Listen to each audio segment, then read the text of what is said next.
We are right now trying to restore the situation to as near normal as possible. Priority is to restore water first, which is restore power to the water pumping stations, and then to the hospitals, then to the communication towers, densely populated residential areas, and then the other areas of the town. We have had to shift 550 odd people to shelters. There are around 208 shelters. We have distributed more than 60,000 food packets from the government till yesterday. And a lot of people, and I have to thank everyone, have come forward, our elected representatives, a lot of NGOs who are helping us with food distribution. Joining us is the Chief Secretary of Puducherry. Sir, many thanks for speaking to us.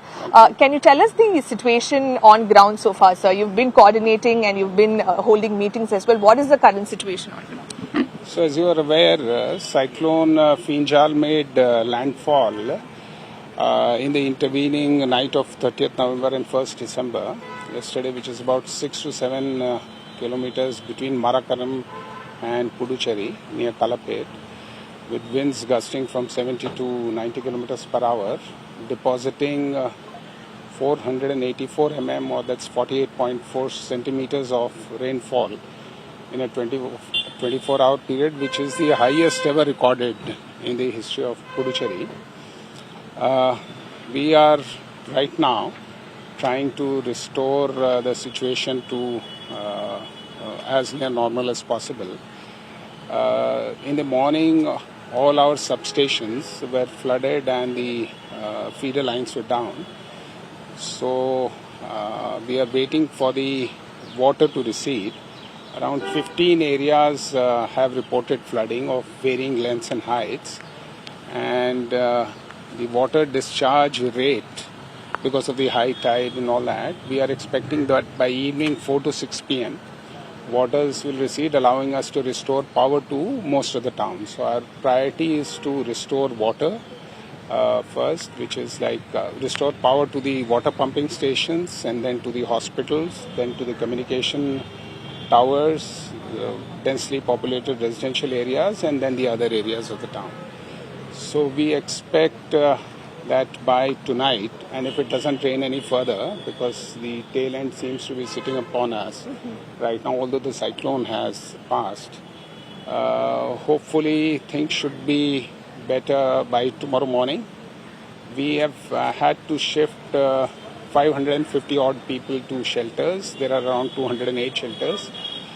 We have distributed more than 60,000 food packets from the government till yesterday.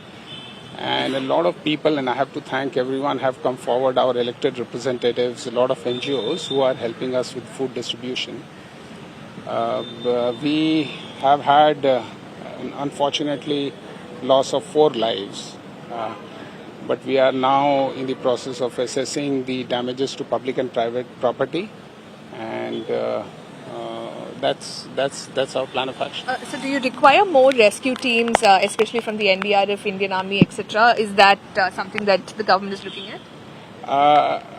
No, and I have to thank here both the NDRF and the Indian Army. There are 2 units of NDRF teams which are deployed in Puducherry, and 1 unit of the Indian Army from the Dakshin Bharat area, 60 people. And the GOC&C of Dakshin Bharat area spoke to me personally yesterday, offering all sorts of help. And I thank the NDRF and the Indian Army teams who are working with all our field teams. All our departments have been preparing for this calamity for the last 2 days, and they have been working 24/7 shifts. The field units from PWD, electricity, health, police, everyone is out there in the fields helping people. And now we are more focused on restoring the situation back to normal. So as of now, we don't need more NDRF and Indian Army teams. But yes, the damage restoration, we'll be sending a brief report and seeking assistance.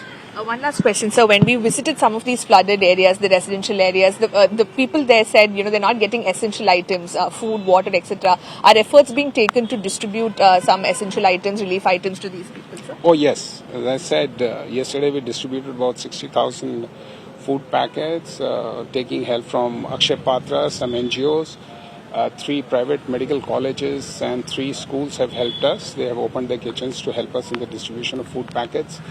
And many citizens have come forward, our elected representatives and some more NGOs who are helping us in the distribution of food packets. Water is a situation because we have to restore power to the water pumping stations, which we can do once the floodline recedes, because several of our substations are still underwater. Okay. Thank you, sir. Thank you so much for speaking to us. So that, of course, was the Chief Secretary of Puducherry speaking to India Today, explaining the ground situation and also saying that the government is, of course, taking up several measures to provide relief to the people, and rescue operations are also underway. With video journalist Daniel, this is Shilpa Nair in Puducherry for India Today.